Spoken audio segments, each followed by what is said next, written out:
मुसलमानों क्या लेना देना भाई? आप तुर्की में खत्म हो गई पासपोर्ट के बाद उसको भारत के मुसलमानों से क्यों जोड़ा? सुधांशु जी, पॉइंट। अतुल पाटिल जी, अब आपके बीच में नहीं बोले, सुधांशु जी आप बीच में नहीं बोलते हैं, लेकिन अतुल पाटिल जी, आपका टाइम है, आंसर योर रिप्लाई, 1 मिनट, बोलिए। अब ऐसा है कि 1946 में कैबिनेट मिशन आया था। कैबिनेट मिशन आने के बाद उन्होंने एबीसी में जो है देश का डिवीजन किया था और परफेक्टली उन्होंने जो मेरे प्यारे भाई और बहनों, आपका हमारे चैनल में बहुत बहुत स्वागत है। आज मैं इतिहास के ऊपर एक डिबेट लेके आया हूँ जिसमें कांग्रेस की लगातार पोल पे पोल खुलती जा रही है और हमारे कांग्रेस के प्रवक्ता हैं उनकी बोलती बंद हो जाती है और आपको इस डिबेट में बड़ा ही आनंद मिलेगा। तो ज्यादा देरी न करते हुए चलिए लौंडे पाटिल जी, कान खोल के सुनिए। वो ढाका से चिटगांव से नहीं गए, लाहौर कराची रावलपिंडी से नहीं गए, मुंबई से चुन के गया, मुंबई की बाइकुला सीट से चुन के गया, जो उसी मुस्लिम सेपरेट इलेक्टोरेट के तहत थी। झूठ बोलने की इंतहा होती है भाई, आके सरेआम झूठ बोल के चले जाएंगे और उसके बाद कहेंगे ऐसा नहीं वैसा। दूसरी बात, मौलाना आजाद की किताब कोट कर रहा हूं, इंडिया मीन्स फ्रीडम, जिसके उन्होंने आखिरी के 40 पेज कहते मेरी मौत के 30 साल बाद जारी किए जाए। उन्हें क्या पता होगा उनकी मौत के 30 साल बाद भी राजीव गांधी होंगे। उस पर उन्होंने सीधे सीधे लिखा, कांग्रेस कार्य समिति में कांग्रेस में नेहरू जी और पटेल जी को उन्होंने आरोप लगाया कि इन लोगों ने तैयार किया। चौथी बात, कान खोल के सुनो, लियोनार्ड मोस्ले को 1960 में नेहरू जी ने इंटरव्यू में देते हुए कहा कि हम लोगों ने विभाजन इसलिए स्वीकार कर लिया क्योंकि हम थक गए थे, हमारा नेतृत्व तो बूढ़ा हो रहा था।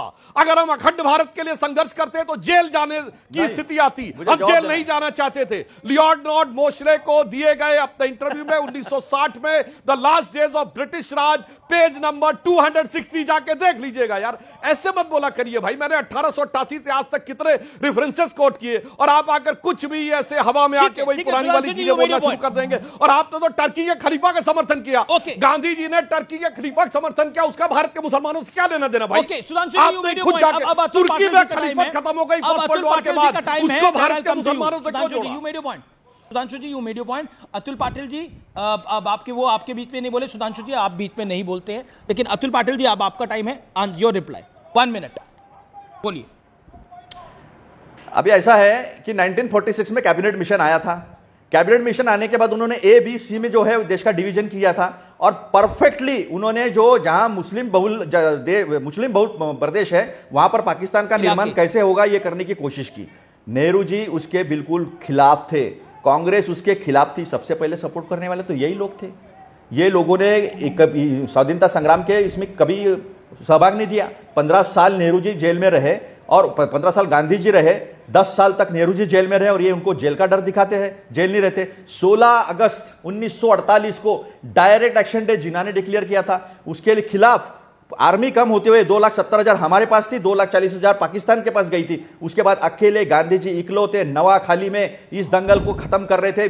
जब माउंटबेटन को कहना पड़ा कि ये वन मैन आर्मी है, इन्होंने क्या किया? इन्होंने दंगल भड़काने का काम किया। इन्होंने इस देश के विभाजन को इसलिए मान्य किया क्योंकि इनके किताबों में लिखा है इस देश के 3 दुश्मन। इनका प्रीफेस है बंच ऑफ थॉट का, वो ये कहता है कि इस देश के 3 दुश्मन है। पहला दुश्मन है मुस्लिम, दूसरा दुश्मन है क्रिश्चियन और तीसरा दुश्मन जो है वो कम्युनिस्ट है। तो इन्होंने नफरत की राजनीति ही बोई है। मेरे इस सवाल का जवाब सुधांशु जी दे कि जिस गांधी ने कहा इस देश का विभाजन मेरे लाश पर होगा, उसको 3 गोली मारी और जिस जिन्ना की वजह से हुआ उसको क्यों नहीं मारी? दूसरा सवाल यह है, तक भी चल रही है अतुल पाटिल, अतुल पाटिल का 2025 तक भी वो नफरत की राजनीति चल रही है। सिंगापुर के रेडियो से यह क्यों कहा कि जिन्ना और सावरकर आप जिस देश के साथ जो गलत कर रहे हो, हिंदू मुसलमान की राजनीति करके नफरत फैला रहे हो, आपको इतिहास माफ नहीं करेगा। ये सुभाष चंद्र बोस जी ने सिंगापुर रेडियो से कहा था, ये नहीं कहा था कि okay, you made your point. Okay, it mean आपने 2 मिनट अपनी बात को रखा। अब सुधांशु त्रिवेदी आपकी बारी है। सुधांशु जी वो कह रहे हैं कि नफरत की राजनीति को आप आज भी बढ़ा रहे हैं, 1947 से 2025 तक नफरत की गंदी राजनीति। मैं दर्शकों से कहता हूं, न मेरी बात पे भरोसा करिए न अतुल पाटिल जी की बात पे, और व्यक्तिगत होने की कोई आवश्यकता नहीं है किसी भी मामले पर। दर्शक अपने आप तय करेंगे। ये खुद बोले 16 अगस्त 1946 को डायरेक्ट एक्शन डे कभी व्यक्तिगत नहीं होता। किसने करवाया? नहीं, ठीक है, वही मैं कह रहा हूं अतुल जी, इसमें कोई ऐसी बात नहीं। जैसे आपने 1916 लखनऊ कांग्रेस अधिवेशन का लोकमान्य तिलक उसके अध्यक्ष नहीं थे, अंबिका चरण मजूमदार ने उसकी अध्यक्षता की थी। हाँ, 1916 लखनऊ कांग्रेस अधिवेशन जिसमें सेपरेट इलेक्टेड की मांग पारित हुई, उसकी अध्यक्षता अंबिका चरण मजूमदार जी ने की थी, सरदार ये तिलक ने नहीं की थी। तिलक का वो अंतिम कांग्रेस अधिवेशन था। अब मैं बताना चाहता हूं 16 अगस्त 1946, अब सुनिएगा गौर से, रमजान के महीना था और 17वां रोजा। जिना एनी बेसेंट और लोगों ने तिलक की साइन है उसके ऊपर। अब फिर भी मैं दिखा दूं ओरिजिनल कॉपी? नहीं, एक मैं तो कह रहा हूं उनका सुधांशु त्रिवेदी आज के परिप्रेक्ष्य में भी आइएगा। फिर आप देखिए, अभी आपने 47 से 2025 आ गए आप साहब। अब मैं पूरी बात कर रहा हूं। अब सुनिए, तो मैंने तो 1888 से 2025 बता दिया भाई।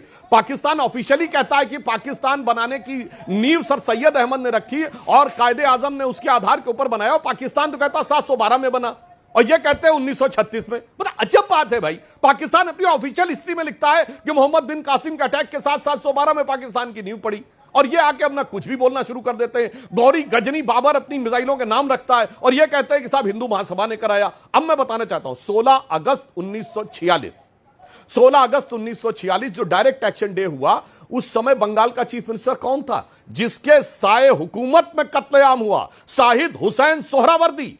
और उसके 16 दिन बाद 2 सितंबर 1946 Jawaharlal Nehru cabinet mission plan के तहत वेवल के द्वारा शपथ लेते हैं, यूनियन जैक झंडे के नीचे ट्वीन की निष्ठा की शपथ लेते हैं और फिर मुस्लिम लीग से कहते हैं हमारे साथ शामिल हो जाओ। अब सुनिए, वही सोहरावर्दी जिसने कत्लेआम कराया वो पाकिस्तान नहीं जाता है, उसके ऊपर इनकम टैक्स का नोटिस था। तो नेहरू क्या करते हैं, ये भारत सरकार को इन्होंने तत्कालीन वित्त मंत्री को लिख के भेजा कि इनके खिलाफ कार्रवाई करने से गलत मैसेज जाएगा इनकम टैक्स के नोटिस से और ये भारत में ही रहेगा। और वो 2 साल में अपने सारे इनकम टैक्स के केसेस सेटल करके भाग गया और 5 साल बाद पाकिस्तान का प्रधानमंत्री बना।